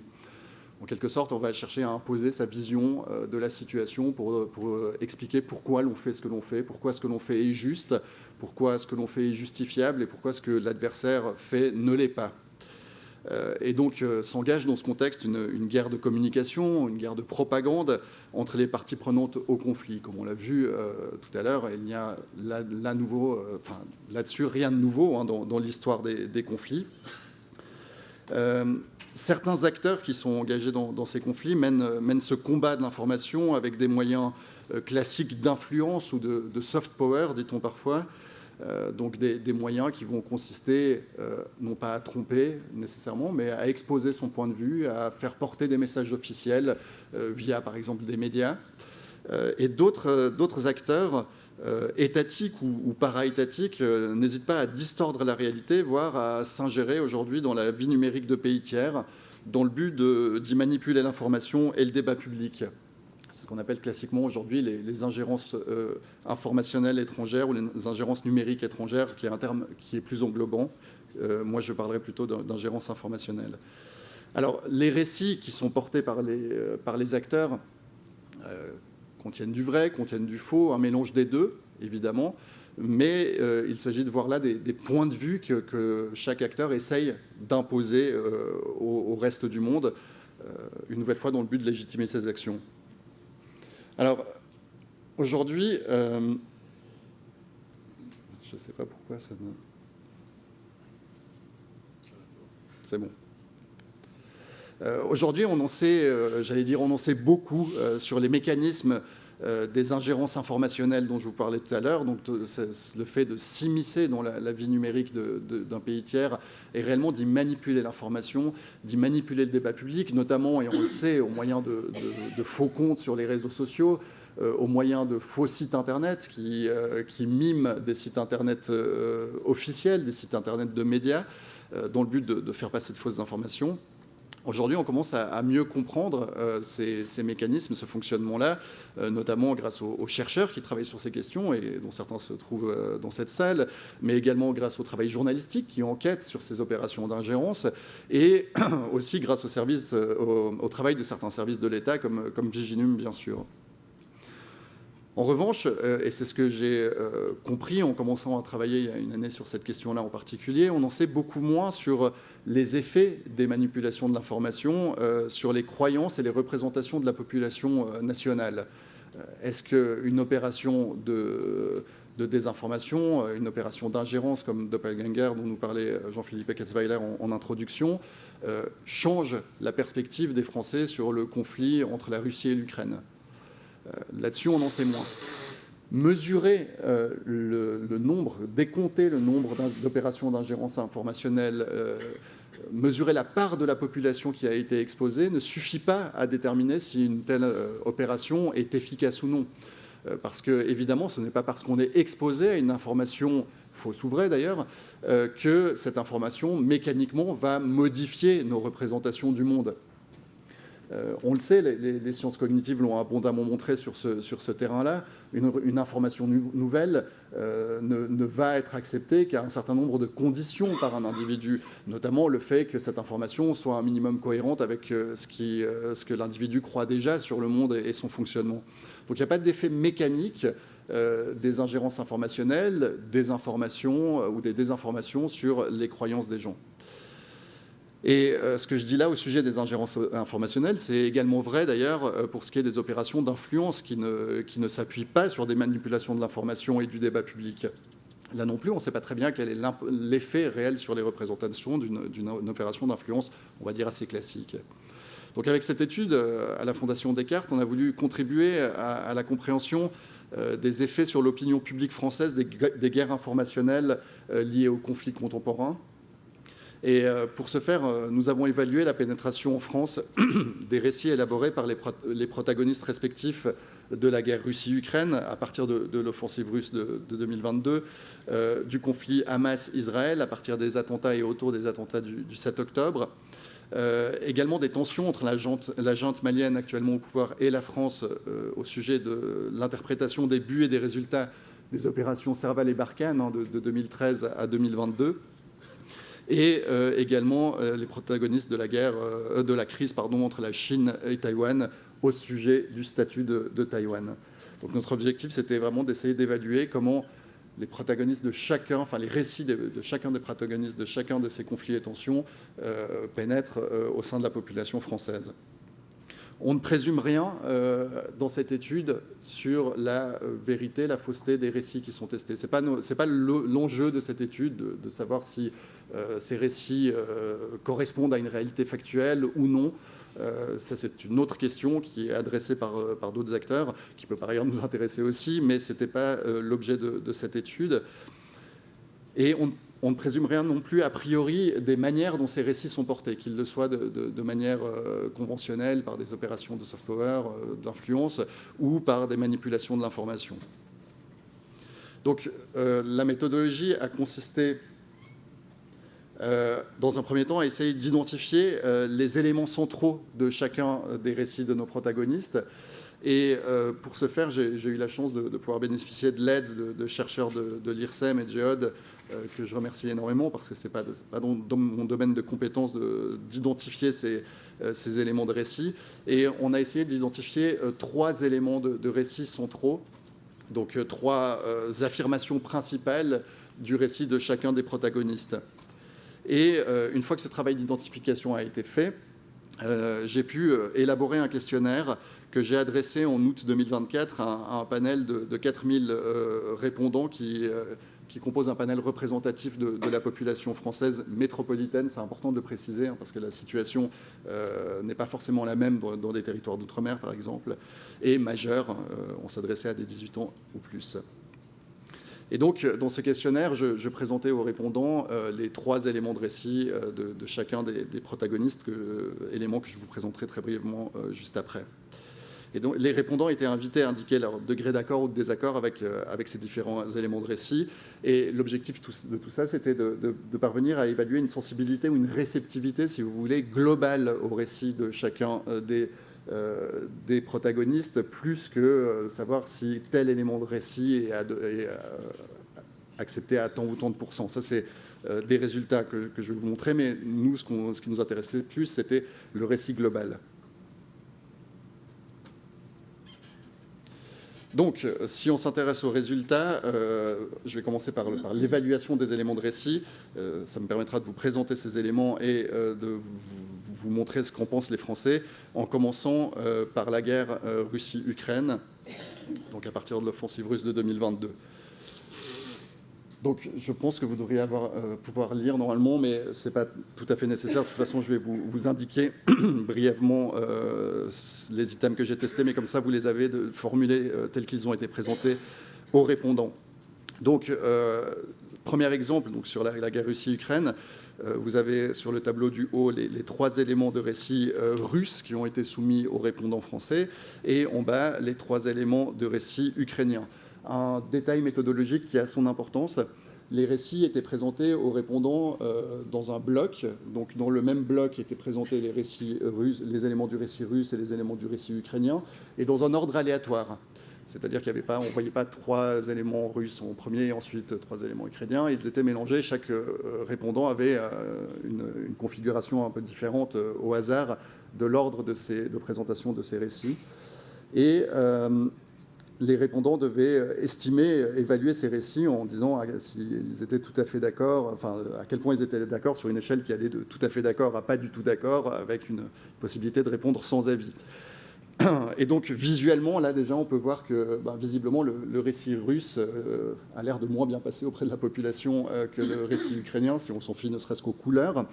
Et pour les éléments de récit russe qu'on a testés, les trois tournent autour de cette idée, c'est que la Russie était contrainte d'attaquer l'Ukraine. C'est un des éléments qu'on retrouve en permanence dans la rhétorique du Kremlin, pour différentes raisons. La Russie aurait été contrainte d'attaquer l'Ukraine pour se défendre de l'élargissement de l'OTAN à ses frontières. C'est la première slide, c'est la première ligne qui recueille un peu moins de 20% d'accords de la part des Français. Le deuxième élément testé, c'est que la Russie était contrainte d'attaquer l'Ukraine pour protéger les populations russophones qui vivent à l'est de l'Ukraine. Et le troisième élément, c'était évidemment un élément qu'on a beaucoup entendu circuler aussi. La Russie était contrainte d'attaquer l'Ukraine pour libérer ce pays de son gouvernement néo-nazi, corrompu et moralement décadent. Donc le gouvernement de Vladimir Zelensky. Et cet élément de récit est celui qui est le moins accepté par les Français, puisqu'on a juste à peine plus de 10% des Français qui se disent d'accord, ou plutôt d'accord avec cet élément-là. Pour ce qui est des éléments de récit russe, le premier que nous avons testé, c'était celui que l'Ukraine a un droit légitime à défendre son intégrité territoriale face à une guerre d'agression. Le second, c'est que la Russie n'a attaqué l'Ukraine que dans le but impérialiste de rétablir une grande Russie, dont parle parfois Poutine. Et le troisième élément que nous avons testé, c'est celui qui consiste à dire qu'en défendant son territoire, l'Ukraine participe de fait à la défense de l'Europe, de ses valeurs et de la démocratie. Et donc, comme vous pouvez le constater, les éléments de récit ukrainien sont acceptés ou sont jugés comme corrects par entre 60 et 80% de la population. Conflit Hamas-Israël. Là, je précise bien que ces récits que nous avons testés portent sur les attentats du 7 octobre et l'immédiate riposte israélienne. Et qu'il s'agit du récit du Hamas et non pas de l'autorité palestinienne ou d'un autre groupe palestinien. C'est très important de le préciser. Et ces récits-là du Hamas, en fait, nous proviennent d'un document que le Hamas a publié qui s'appelle Our Narratives, notre narratif sur les attentats, enfin sur ce qu'ils qualifient eux d'attaque. Alors, là, je vais essayer de passer un peu plus vite sur ces éléments-là, hein, mais les éléments de récit du Hamas sont que celui qui recueille le plus d'acceptation ou d'accord de la part de la population française, c'est que la riposte militaire d'Israël, la riposte militaire d'Israël à l'attaque du 7 octobre constitue un génocide contre les Palestiniens. On a à peu près 45% de la population française qui se dit d'accord avec cet élément-là. Le deuxième, c'est que l'attaque menée par le Hamas le 7 octobre est un acte de résistance face à l'oppression et à la politique de colonisation israélienne. 30% à peu près d'accord sur cet élément-là. Et le troisième, c'est que lors de l'attaque du 7 octobre, les membres du Hamas n'ont pas volontairement ciblé les civils israéliens, mais uniquement des militaires ou des gens en armes. Là, le degré d'accord tombe à 12% au sein de la population, probablement parce que ça a entré en contradiction directe avec ce que les Français ont pu constater dans les images à la télévision ou entendre à la radio. Et pour ce qui est du récit, des éléments de récit israélien sur, une fois encore, cet attentat, c'est l'élément qui recueille le plus d'accords de la part de la population, 70% à peu près, c'est que lors des attaques du 7 octobre, lors de l'attaque du 7 octobre, les membres du Hamas palestinien ont délibérément commis de très nombreuses violences physiques et sexuelles sur des civils israéliens. En deuxième, c'est que le Hamas n'est pas un groupe de résistance, un mouvement de résistance, mais un groupe terroriste. Et finalement, le dernier élément de récit, c'est que la riposte militaire d'Israël à l'attaque du 7 octobre ne cible pas la population palestinienne, mais vise uniquement à libérer les otages et à éradiquer et à détruire le Hamas. Ça, c'est l'élément qui recueille à peu près 40% d'accords. On constatera que les Français, sur ces questions-là, ne sont pas monolithiques, font la part des choses, ou en tout cas peuvent accepter certains éléments plus fortement que d'autres, notamment si des éléments semblent aller à l'encontre de ce qu'ils constatent eux-mêmes aux infos, par exemple. Ils ont tendance à ne pas être d'accord avec ces éléments de récit. Pour les tensions entre la junte malienne et la France, les éléments récits testés de la junte malienne, c'est que le premier, c'est que les opérations Serval et Barkhane n'ont jamais réussi à faire reculer le terrorisme djihadiste. Le deuxième, c'est que ces opérations constituaient une forme de néocolonialisme de la part de la France, à peu près 30% d'accord sur ce point-là. Et le troisième, c'est que la France aurait abandonné le Mali en 2022 de façon unilatérale, et le Mali aurait été du coup contraint à se retourner vers la Russie pour assurer sa sécurité. Et finalement, le récit français sur ces questions-là, les trois éléments qu'on a retenus, c'est que le premier, c'est que le but de ces opérations a été de lutter contre le terrorisme djihadiste qui touchait la région depuis une période. Le deuxième, c'est que ces opérations ont été faites en appui des armées des pays concernés, et non pas de façon unilatérale. Et le troisième élément, c'est que ces opérations ont été faites à la demande explicite des États des régions du Sahel concernées. Et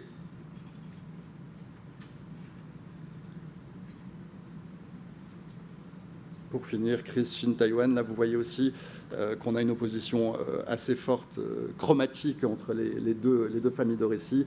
Sur le récit chinois, l'idée que en soutenant le gouvernement de Taïwan, les États-Unis et d'autres puissances occidentales interviennent de manière illégitime dans les affaires intérieures de la Chine, et l'élément de récit qui récolte le plus de suffrages de la part des Français, à peu près 28%.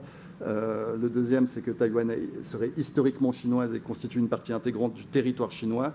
Et le dernier, c'est que seul le gouvernement chinois est légitime pour décider de l'avenir de Taïwan. À l'opposé, les éléments du récit taïwanais sont les suivants. C'est au peuple taïwanais et non pas au gouvernement chinois de décider librement et démocratiquement de l'avenir de Taïwan. Près de 80% d'accord des Français sur cet élément-là.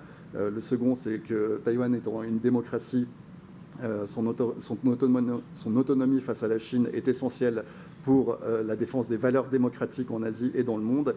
Et finalement, Taïwan n'ayant jamais été sous l'autorité du PCC, lorsque la Chine parle de réunification, entre guillemets, entre Taïwan et la Chine, c'est en fait d'une unification par la force qu'il s'agit. Donc là, on voit qu'on a des niveaux d'accord qui oscillent entre 70% et 80% de la part des Français. Donc, ça, c'était un peu laborieux, un peu long à vous expliquer, j'en suis navré, mais c'était important pour qu'on ait bien en tête quels sont les éléments qui ont été testés pour savoir, parce qu'évidemment que les mesures que je vais vous montrer dépendent du type d'éléments de récit testés.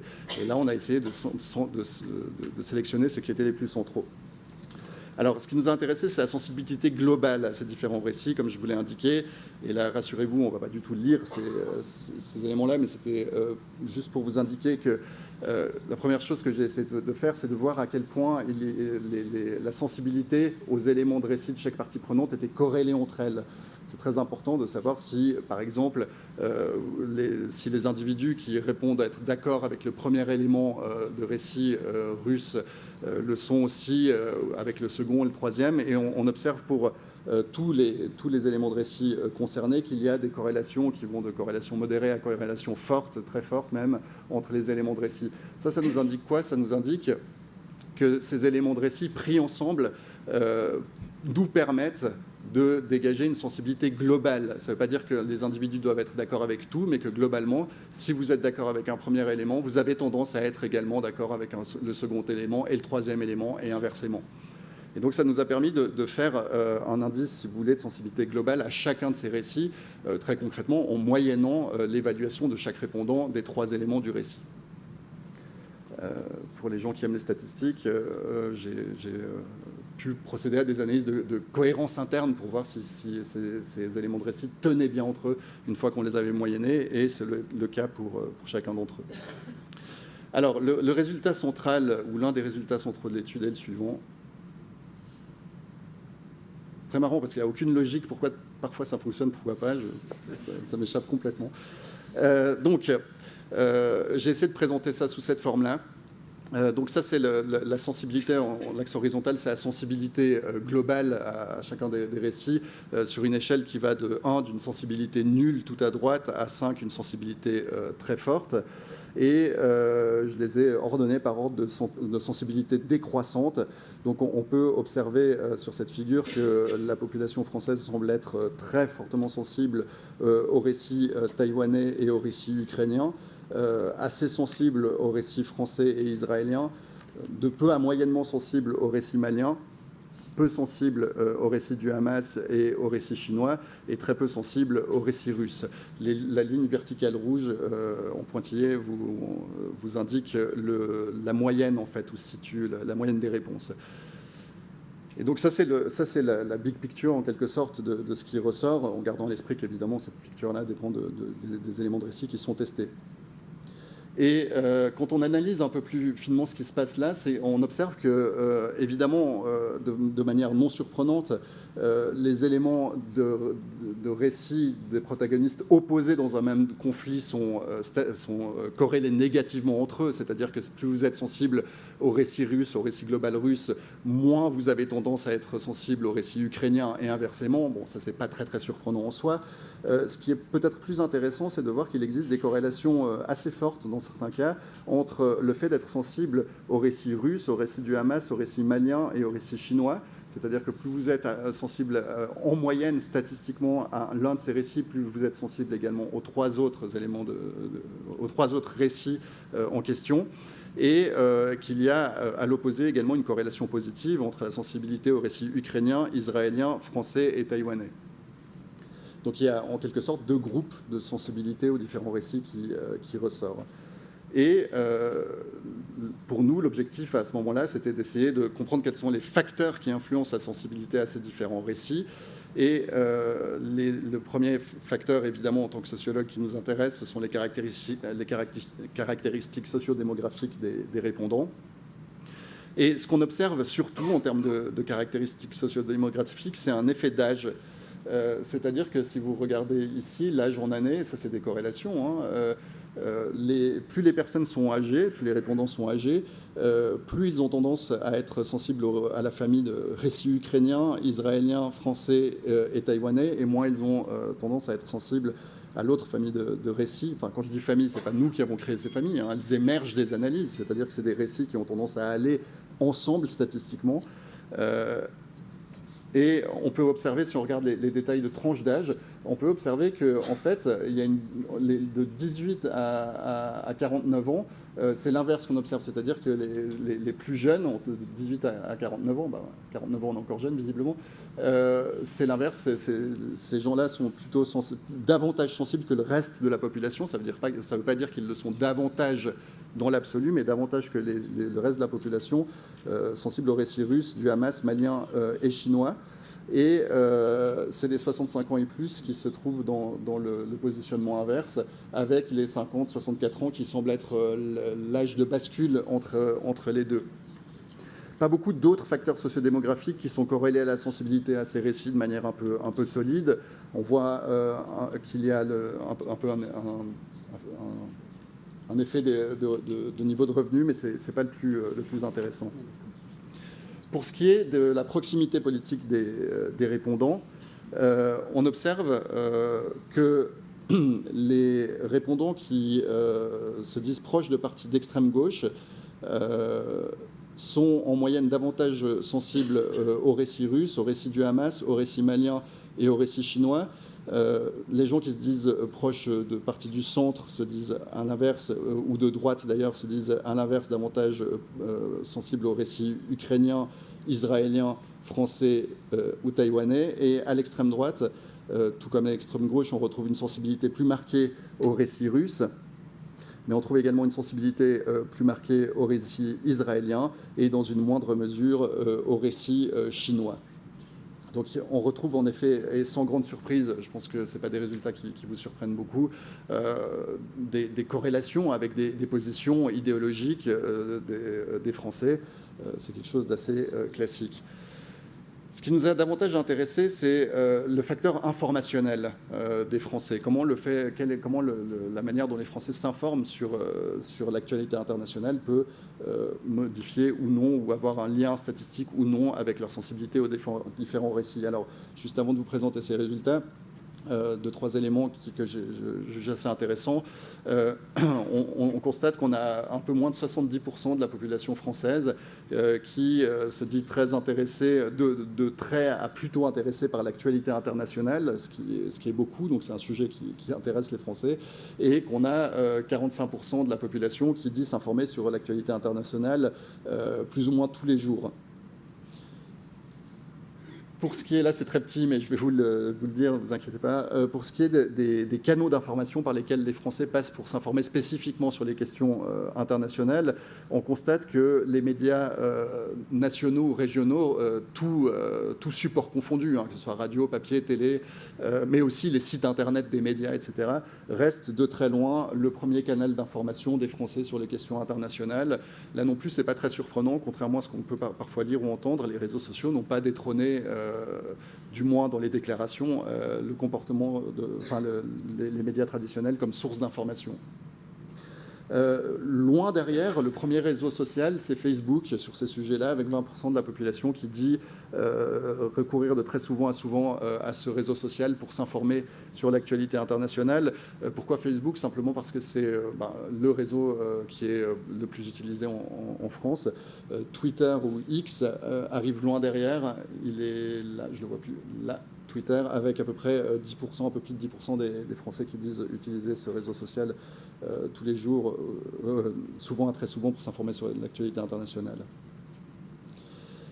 Un autre point intéressant à constater sur les comportements d'information des Français sur ces questions-là, c'est le niveau de confiance des Français dans les médias et dans les différents canaux d'information qu'on a testés. On a un peu moins de 60% des Français qui disent avoir de tout à fait confiance, à plutôt confiance dans les médias nationaux ou régionaux sur les questions, pour les informer sur l'actualité internationale et géopolitique.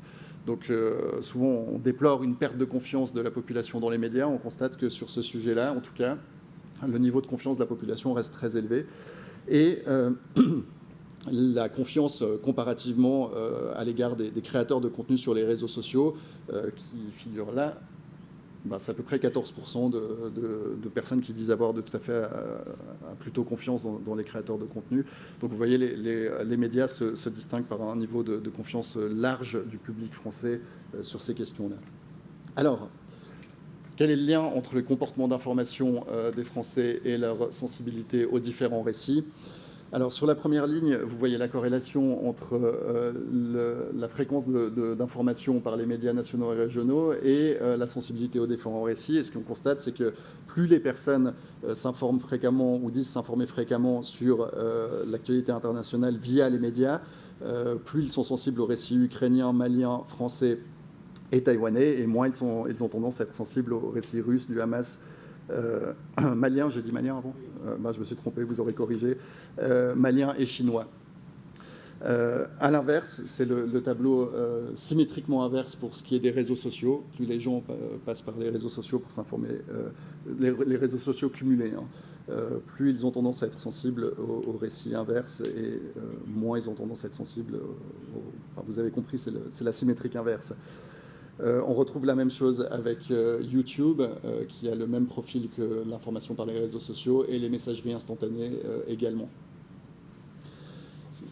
Ça, c'est simplement des corrélations. Donc, on peut se dire qu'il y a peut-être là simplement un effet d'âge, puisque, comme on l'a vu, les personnes plus âgées sont plus sensibles aux récits ukrainiens, israéliens, français et taïwanais.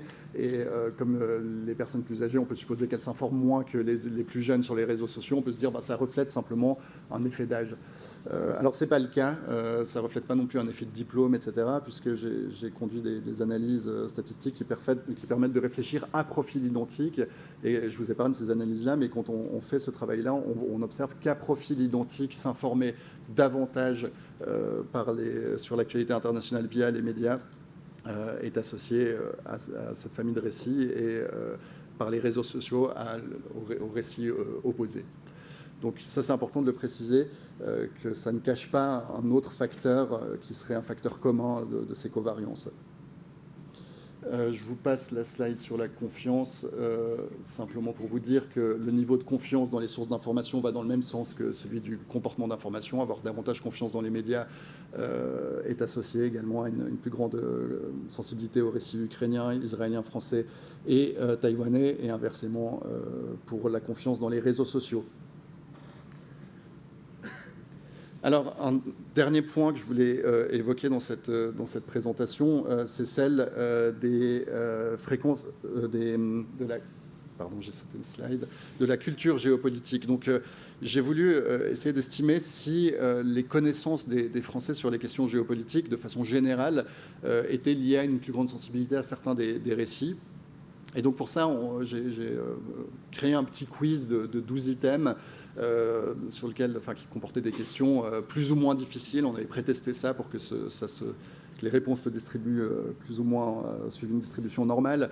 Des questions qui portaient certaines vraiment sur les régions des conflits concernés et d'autres qui portaient sur d'autres aspects on va dire, de géopolitique et de politique internationale. Et j'ai calculé le score de chaque répondant à ce petit quiz. Là aussi, il y a une bonne cohérence interne, c'est-à-dire que les gens qui ont tendance à répondre correctement à une des réponses ont davantage tendance que les autres à répondre correctement aux autres. Donc on mesure bien quelque chose qui relève d'un type de culture un peu générale sur ces questions-là. Ce n'étaient pas des questions de spécialistes de géopolitique, qu'on soit bien clair, mais vraiment de culture. Et on voit sur ces aspects-là, la première chose qui est assez intéressante, c'est que plus que le niveau de culture géopolitique, le score obtenu au quiz, est corrélé positivement avec l'utilisation des médias nationaux ou régionaux pour s'informer sur des questions internationales, également avec l'utilisation des agrégateurs d'actualité qui reprennent simplement des articles des médias, mais que c'est corrélé négativement avec l'usage des réseaux sociaux et des messageries instantanées, même si les corrélations sont faibles, elles ne sont en tout cas pas positives. C'est-à-dire qu'a priori, s'informer via les médias semble augmenter un peu ses connaissances, sa culture. Sur les réseaux sociaux, ça a l'air beaucoup moins clair. On pourrait en discuter pourquoi. En tout cas, c'est un résultat que j'obtiens. Et pour ce qui est de la sensibilité aux différents récits, le score de culture géopolitique est positivement associé statistiquement à la sensibilité aux récits ukrainiens, israéliens, français et taïwanais, et négativement aux autres récits. Là encore, à profil identique, c'est-à-dire en contrôlant pour les faits, surtout là en l'occurrence du diplôme, mais aussi de l'âge, du niveau de revenu, etc. Parce que là, également sur ces questions-là, les plus âgés étaient meilleurs sur ces questions de culture. Peut-être qu'ils ont vécu plus d'événements dont il était question eux-mêmes, donc ils s'en souviennent mieux. Voilà. Et finalement, il y a une famille d'éléments que j'ai également testés, qui étaient des éléments, on ne la verra jamais, c'est pas grave, sur la confiance. Voilà. Donc, on retrouve des corrélations qui ne sont pas très surprenantes là non plus, au vu de ce que je vous ai présenté jusqu'ici, entre niveau de confiance en l'État français, qui comporte le gouvernement, mais aussi les institutions. Plus les Français ont confiance dans leur État, plus ils sont sensibles en moyenne aux récits ukrainiens, israéliens, français et taïwanais, moins ils le sont aux récits russes, du Hamas, maliens et chinois. De même, dans les médias, je l'ai remesuré d'une manière différente. Et pour les réseaux sociaux, c'est l'inverse, comme on peut s'y attendre. Voilà, dans l'étude, il y a énormément d'autres choses que je n'ai pas du tout le temps de vous présenter ici. Beaucoup d'éléments qui peuvent intéresser plus spécifiquement certains d'entre vous sur la perception des Français de la défense nationale, de l'OTAN, de la défense européenne, sur la perception de ce que la France devrait faire en Ukraine. Est-ce qu'elle doit continuer son soutien, diminuer son soutien? Qu'est-ce qu'elle devrait faire en cas d'attaque de Taïwan par la Chine? Voilà, comment devrait réagir la France aux yeux des Français? Donc j'ai beaucoup de questions d'opinion sur ces questions-là, mais qui sont moins directement, évidemment, liées à cet enjeu-là. Donc je vous laisserai vous y rapporter si nécessaire. Donc la question qui m'intéressait en particulier, Pour conclure, la question que j'aimerais aborder, c'est celle des attaques informationnelles, des ingérences informationnelles par lesquelles j'ai ouvert cette présentation. On le sait aujourd'hui, c'est documenté, la Russie, mais également la Chine, mènent des opérations d'ingérence informationnelle. Est-ce que les résultats de mon étude laissent penser que ces ingérences en particulier-là peuvent avoir une influence sur la représentation des Français, sur les croyances des Français? Alors, on peut voir le verre à moitié vide ou à moitié plein. Pour le voir à moitié vide, c'est-à-dire considérer que oui, il y a bien des éléments qui nous laissent penser que ces opérations ou la désinformation peut avoir des effets sur la population française. C'est comme on l'a vu, s'informer via les réseaux sociaux et effectivement associé à une plus forte sensibilité aux récits russes et chinois. Or, c'est notamment et surtout sur les réseaux sociaux que se produisent ces opérations d'ingérence. Donc on peut penser qu'on a là la trace indirecte d'un effet de ces ingérences. Et si on veut voir le verre à moitié plein, on peut se rassurer en se disant qu'on constate également que la population française se montre dans l'ensemble très ou peu, ça dépend comment vous voulez placer le curseur, mais peu sensible au récit de ces deux pays, alors qu'elle l'est bien davantage au récit de leurs adversaires directs, respectivement l'Ukraine et Taïwan. Et donc, tout ça pour dire qu'on a essayé d'amener un peu une pierre, un élément de compréhension de la situation, d'évaluation de l'ampleur des conséquences des ingérences informationnelles étrangères sur la population française, mais qu'il reste énormément de travail à faire sur cette question-là, parce qu'un des éléments, des effets des ingérences que nous n'avons pas du tout étudié dans cette étude, il en faudrait une autre, c'est l'effet de polarisation potentielle de la population française. On sait qu'un certain nombre d'ingérences informationnelles ne sont pas là ou ne sont pas designées à la base pour faire changer d'avis la population sur une question, par exemple sur la question de la guerre en Ukraine, mais pour fractionner et fragiliser la société française ou les démocraties libérales qui sont visées par ces attaques-là. Je prendrai l'exemple de l'opération des étoiles de David. Des étoiles sont peintes dans les rues de Paris. Plus d'un millier de faux comptes pro-russes partagent des photos, des vidéos, des commentaires sur ces étoiles dans les rues. On peut se dire, quel rapport avec la guerre en Ukraine? Qu'est-ce que les Russes, par cette opération, essayent de nous faire croire? Ils n'essayent pas de nous faire adhérer à un discours anti-ukrainien, par exemple. Ce qu'ils essayent de faire, c'est d'appuyer sur une fracture qui est ancienne en France, mais qui s'est renforcée après les attentats du 7 octobre, qui est celle de l'antisémitisme et de la question de comment on se positionne là-dessus, c'est-à-dire que les Russes ont essayé de mettre de l'huile sur le feu, sur cette situation délicate, et de fracturer la population encore davantage sur cette question-là. Est-ce qu'ils y sont parvenus? Dans quelle mesure la population française s'est trouvée davantage polarisée sur cette question-là après leur opération, qui a une grande couverture également médiatique pour le coup? C'est une bonne question. Très honnêtement, je ne sais pas y répondre aujourd'hui. En tout cas, je ne pense pas qu'on ait de réponse à cette question-là aujourd'hui. Et je pense que ça, c'est le travail qui nous attend, notamment à la Fondation, mais aussi ailleurs, parce que le travail d'évaluation des effets des ingérences informationnelles et étrangères est absolument central pour pouvoir calibrer correctement la réponse des pouvoirs publics, mais des médias aussi, à ces attaques-là. On va sans arrêt osciller entre un risque de sous-réaction qui mettrait la France en péril de déstabilisation, tout simplement, et un risque qu'il ne faut jamais oublier non plus de surréaction qui contribuerait à abîmer la démocratie en cherchant à la protéger, en limitant trop sévèrement la liberté d'expression. Donc là, il y a probablement une ligne de crête à trouver, mais on ne pourra jamais la trouver si on n'a pas une évaluation efficace des effets des ingérences informationnelles étrangères. Merci beaucoup.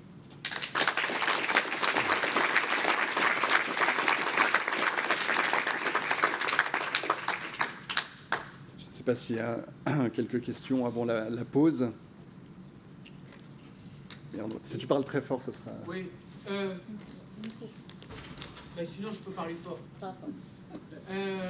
Oui, Laurent, dans les réponses au début, il y a beaucoup de sans-avis. Ouais. Et c'est très frappant. Alors, on n'est pas totalement surpris parce qu'il y a des tas de gens qui ne connaissent pas forcément les questions qu'on pose. Et Pierre Bourdieu disait depuis très longtemps, les sondages, c'est une imposition problématique puisqu'on pose des questions aux gens sur des choses qu'ils ne connaissent pas.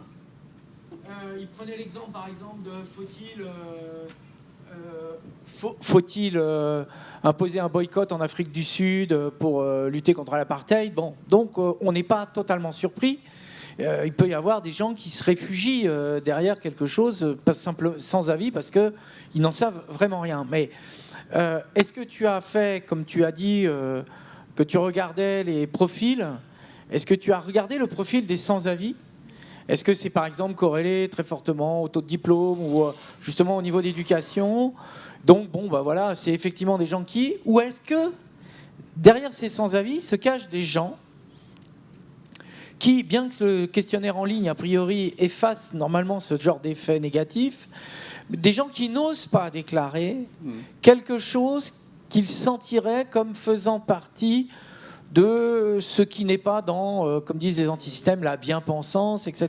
C'est-à-dire, qu'est-ce que dit ces sans-avis dans le profil? Est-ce que tu es capable de nous dire quelque chose là-dessus?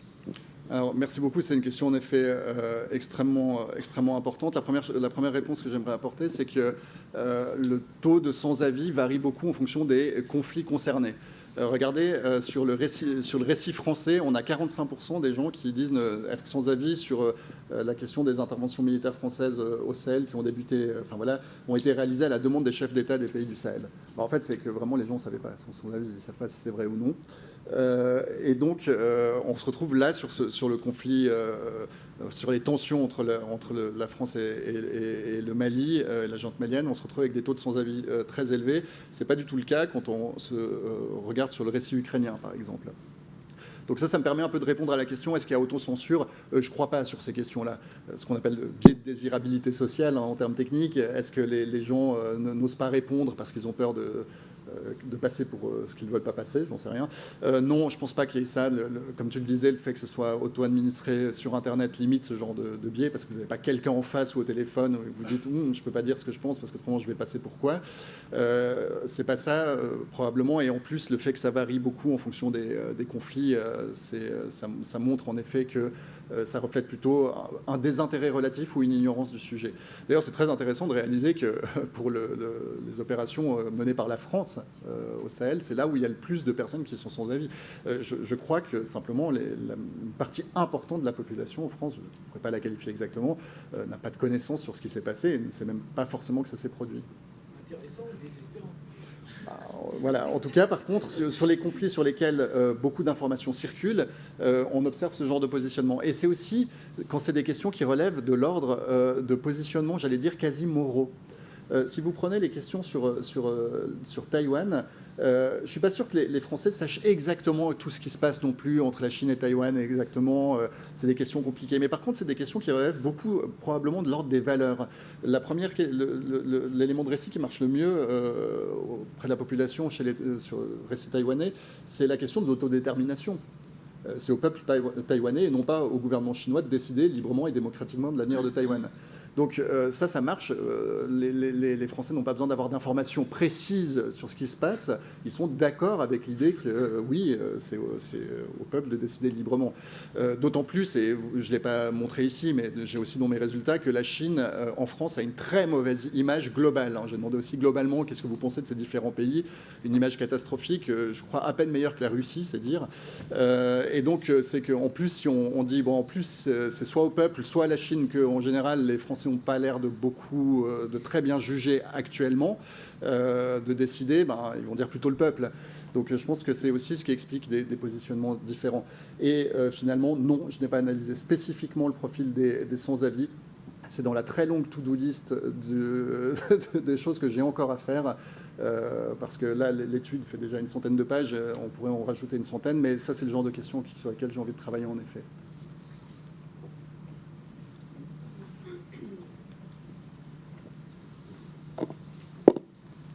Merci. À propos du risque de sous-estimation, est-ce qu'on ne peut pas considérer qu'en dynamique, quand on voit que c'est la population la plus jeune qui est le plus sur les réseaux sociaux et que c'est une tendance croissante, est-ce qu'on ne peut pas se dire que le risque, il est croissant? Oui, c'est une bonne question. Est-ce que... Ce qu'on constate sur les modalités d'information en général, c'est que les plus jeunes, notamment les lycéens, s'informent plus qu'on ne le pense par les médias traditionnels. Il y a le Clémy qui a fait une très belle étude sur les sources d'information des lycéens, qui montrait que la télévision restait la première source d'information des lycéens, avant les réseaux sociaux. Alors c'était du déclaratif, comme je le fais moi, c'est loin d'être parfait, mais en fait l'explication est assez claire, c'est que les lycéens, pour la plupart d'entre eux, vivent encore avec leurs parents, et leurs parents sont nombreux à regarder le JT de France 2 ou TF1. Donc ça reste un canal d'information. C'est plutôt chez les étudiants que la consommation ou la fréquentation de médias traditionnels, on va dire, diminue en faveur des réseaux sociaux. Ce qui va surtout changer, c'est pas forcément la fréquentation du canal en lui-même, c'est le type d'information que ces nouvelles générations vont se mettre à aller consulter sur les canaux en question. Parce que si c'est pour laisser l'algorithme de Musk vous proposer ce qu'il a envie de vous proposer sur certaines questions, bah vous aurez un certain type d'information. C'est une ligne éditoriale, sauf que la plupart des gens qui sont sur un réseau social n'ont pas conscience d'être soumis à une ligne éditoriale. Quand vous lisez un journal, vous le savez. Quand vous lisez le Figaro, vous savez que vous n'êtes pas en train de lire Le Monde et inversement. Et donc, vous savez qu'il y a une ligne. Voilà. On peut espérer que de plus en plus, les jeunes générations qui sortent de l'école, grâce notamment aux actions d'éducation aux médias, etc., soient capables d'aller chercher aussi de l'information de qualité. La plupart des médias, maintenant, ont aussi une présence sur les réseaux sociaux. Et donc, c'est aussi un moyen d'aller voir de l'information sur un autre canal, mais également un contenu médiatique. Après, il y a la question du business model des médias, comment gagner de l'argent pour pouvoir continuer à travailler simplement par ce biais-là. Mais donc, je ne suis pas sûr qu'il faille être extrêmement négatif sur cette question-là. Je pense que le nerf de la guerre, c'est la résilience individuelle, c'est la capacité aux individus de se dire, bon, bah, ok, je sais plus ou moins faire la part des choses entre une information que je peux voir, mais à laquelle je ne vais pas attribuer de confiance, et une autre à laquelle je vais faire confiance. Je suis peut-être trop optimiste et peut-être que d'autres personnes dans cette journée me contrediront. D'abord, bravo pour l'étude que j'ai trouvée passionnante. Je voudrais être sûr de comprendre. Vous mesurez la pénétration des discours pour et contre, etc. Mais on ne mesure pas l'impact réel de la désinformation. C'est-à-dire, s'il n'y avait pas de désinformation russe sur l'ensemble des réseaux sociaux français, on ne sait pas comment seraient déplacés les curseurs que vous avez trouvés. J'ai compris ? En partie, mais merci, ça me permet de préciser une chose. Oui, en effet, ce qu'on mesure, c'est pas une question de désinformation en tant que telle, parce qu'on n'a pas voulu distinguer entre ce qui relevait du vrai et du faux dans les récits. On les a testés tels qu'ils étaient produits par les acteurs. Chez chaque acteur, il y a probablement des éléments qui correspondent plus ou moins à la réalité, enfin, un certain nombre d'entre eux en tout cas, on va dire. Là, la question n'était pas là. Mais, donc, ce qui nous a intéressé, c'est de voir la corrélation entre le fonctionnement, entre les modes d'information et la sensibilité. Ça ne veut pas dire qu'il y a un lien causal entre les deux, ça me permet de souligner ce point-là. Et ça peut aussi laisser penser, moi j'ai fait l'hypothèse de travail que le canal d'information utilisé était ce qui influençait la sensibilité au récit. C'est une hypothèse de travail que je teste. Mais même résultat pourrait tester l'hypothèse inverse, que la sensibilité à certains récits vous font vous informer sur certains canaux en particulier. Hypothèse qui est, à mon avis, tout aussi entendable. Je vais chercher de l'information là où je trouverai une information qui va dans le sens de ce que j'ai envie de lire. Et la réalité, l'hypothèse la plus probable, se situe probablement entre les deux, une interaction entre les deux, c'est-à-dire que je vais davantage sur tel réseau social parce que je sais que je vais pouvoir y lire ce que j'y cherche et que peut-être je ne le trouve pas dans les médias traditionnels. Mais en retour, probablement que la fréquentation de cette information va me conforter dans mes opinions et va m'amener des éléments nouveaux, va élargir mon opinion sur le sujet, peut-être à d'autres conflits, etc.